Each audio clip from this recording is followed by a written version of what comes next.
हमारा channel subscribe करें और बेल आइकन पर क्लिक करें। माँ बाप का जोर मेरे ऊपर है, मैं माँ बाप की गुलामी में। माँ बाप कत्ल भी कर दे तो कत्ल का केस नहीं दर्ज किया जा सकता। बाप अगर अपने बेटे को कत्ल कर दे तो उसके बदले में बाप को कत्ल नहीं किया जा सकता। बाप का इतना हक है, लेकिन ये सारा हक मेरे ऊपर है, मेरी बीवी पर नहीं है। मेरे माँ बाप हैं, सास ससुर का बहू पे कोई शरई हक कोई नहीं है, लेकिन ये मेरे मुआशरे का जबर है कि आने वाली लड़की पिस के रह जाती है। खामिन से ज्यादा ससुर का हक, खामिन से ज्यादा सास का हक, खामिन से ज्यादा खामिन की बहनों का हक, खामिन से ज्यादा खामिन के भाइयों का हक। ये जुल्म सितम रवा है, और हर घर में, कोई करोड़ों में एक घर ऐसा हो जिसमें रवादारी हो तो अलग बात है, लेकिन हर मुआशरे में ये जुल्म है। वो कहते असदा शादी इस वास्ते की थी, हुण साडी रोटी साड़ियां धियां पर नहीं गईयां, हुण साडी रोटी कौन पकावे, साडे पुत्र दी बीवी ना पकावे तो होर कौन पकावे। हाँ, उसकी सादत है वो पकाए, उसकी जन्नत है वो पकाए, उसकी खुशबख्ती है वो खामिन के माँ बाप की खिदमत करे, लेकिन जान बहन में हक किसी का कोई नहीं। न सास ससुर का हक है बहू पर, न बहू का हक है सास ससुर पर। मेरे जिम्मे अपनी बीवी के हुकूक है, मेरी बीवी के जिम्मे मेरे हुकूक है, मेरे ऊपर मेरे माँ बाप के हुकूक है, मेरे ऊपर मेरी बहनों के हुकूक हैं, मेरे ऊपर मेरे भाइयों के हुकूक हैं। मेरी बीवी उनके लिए, या मेरी बीवी का उन पर, या उनका मेरी बीवी पर कोई हक नहीं है। लेकिन आज हर घर में लड़ाई है, सास बहू की नफरत, ससुराल और बहू की नफरत, इसने आग लगा दी है और मुआशरा इंतहाई नाहमवार हो चुका है। एक यूनिवर्सिटी में बयान किया लाहौर में, तो बयान के बाद हम बैठे थे उनके चांसलर के कमरे में, तो एक कहा जी एक लड़की आपसे मिलना चाहती। मैंने कहा मैं अभी मसरूफ हूं, बाद में मिल लूंगा। कहा जी वो बहुत रो रही है, बहुत रो रही है। मैंने कहा पता नहीं क्या मसला बना, तो मैं उठ के चला गया, साथ एक और कमरा था, वहां बैठ गए। उसने मुझे एक पर्चा दे दिया, पर्चा तो खैर मैंने बाद में पढ़ा।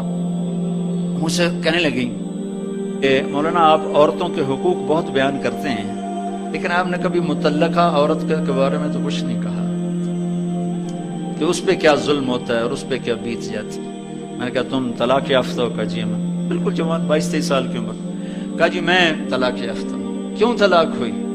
कहा जी मेरे और मेरे खामिन में बहुत मोहब्बत थी, हम एक दूसरे के बगैर रह नहीं सकते थे। बस मेरे ससुर ने कहा मैनू चंगी नहीं हो लगती, इनू कट दे करो। का पूरा साल मेरा ससुर मेरे बेटे मेरे खामिन ओए मैनू चंगी नहीं हो लगती, इनू तलाक दे, ओए इनू फारे करो, मैनू चंगी नहीं हो लगती। का तंग आके मेरे खामिन ने रोते रोते मुझे अपने माँ बाप के घर आके छोड़ दिया कि मैं बेबस हूं, मैं कुछ नहीं कर सकता। ये जुल्म और सितम तकरीबन हर घर, आने वाली बच्चियों की जिंदगी आग बन जाती। ससुराल का मुआशरा ऐब ही देखता है, खूबियां नहीं देखता। माँ बाप अपनी बच्चियों के ऐब छुपाते हैं, ससुराल वाले बच्चियों के ऐब उभारते हैं।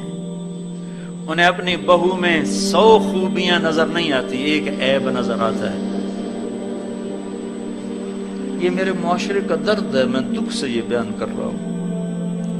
मेरे नबी की शरीयत क्या कहती है कि अगर लड़की मुतालबा करे और खामिन को वुसअत हो, वो क्या मैंने अलग घर में रहना है, तो लड़के के जिम्मे है बीवी को अलग घर लेकर दे। अगर अलग घर लेके देने की वुसअत नहीं है तो फिर ये वाजिब है एक कमरा अलग उसका हो जिसकी चाबी उसके हाथ में हो, एक किचन उसका हो जिसकी चाबी उसके हाथ में हो, एक टॉयलेट उसका हो जिसकी चाबी उसके हाथ में हो। उसका किचन अलग करे, उसका टॉयलेट अलग करे, उसका कमरा अलग करे। वो किचन अलग नहीं करके दे सकता तो कमरे के बाहर एक चूल्हा रख के दे दे कि ये तेरा किचन है। इस हद तक अल्लाह ने हक रखा है। लेकिन हमारे आने वाली बच्ची ने उस खामिन के बाप की भी खिदमत करनी है, माँ की भी करनी है, बहनों की भी करनी है, भाइयों को भी करनी है, कोई और है तो उसकी भी करनी है, और कहीं थक हार के लेट जाए तो ताने अलग सुनने। कहीं इसका उलट भी है कि आने वाली लड़की वो इस कदर आग लगा देती है कि अपने खामिन को माँ बाप से काट देती, बहन भाइयों से काट देती। ये केसेस भी हैं, ये नहीं कि ये नहीं, ये भी हैं, ये बहुत थोड़े हैं, बहुत थोड़े हैं। उस बच्चे ने मुझे रुला दिया, मौलाना आपको पता हमारा मुआशरा मुतल्लका سے کون شادی کرتا ہے؟ بیوہ سے کون شادی کرتا؟ پھر مجھے یہ حدیث یاد آئی، میں نے اس کو بیانوں میں کہنا شروع کیا. پہلے واقعہ میں نہیں کہتا، اس بچی کے آنسوں نے مجھے بہت سبق دیا.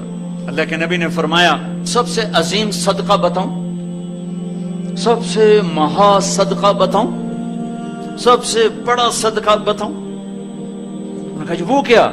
کہا الابنۃ المردودہ، جس کی بچی کو طلاق ہو گئی اور وہ گھر واپس آ گئی، اس پہ خرچ کرنا سب سے بڑا صدقہ ہے. چونکہ وہ ماں باپ پر بھی بوجھ بن جاتی تو بھائی تو پہلے ہی آزاد ہوتے ہیں. جو اس بچی پہ خرچ کرتا ہے وہ سب سے بڑا صدقہ ہے. اور میرے نبی نے اپنے عمل سے یا متعلقہ سے شادیاں کی یا بیوہ سے شادیاں کی. ایک کنواری حضرت عائشہ سے شادی کی. حضرت خدیجہ رضی اللہ تعالیٰ عنہ بیوہ ہیں، 2 نکاح پہلے ہو چکے ہیں، ہر ایک سے اولاد.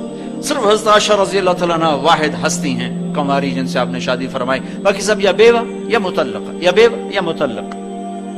یا ایک باندی بنی، انہیں آزاد کیا اور ان سے نکاح کیا. جویریہ رضی اللہ تعالیٰ عنہ. کہ ہمارا معاشرہ ہندو معاشرہ ہے، وہ ہندو اندر اتری ہوئی ہے ثقافت کہ مطلقہ بچی رل جاتی، سسک سسک کے مر جاتی، اور سارا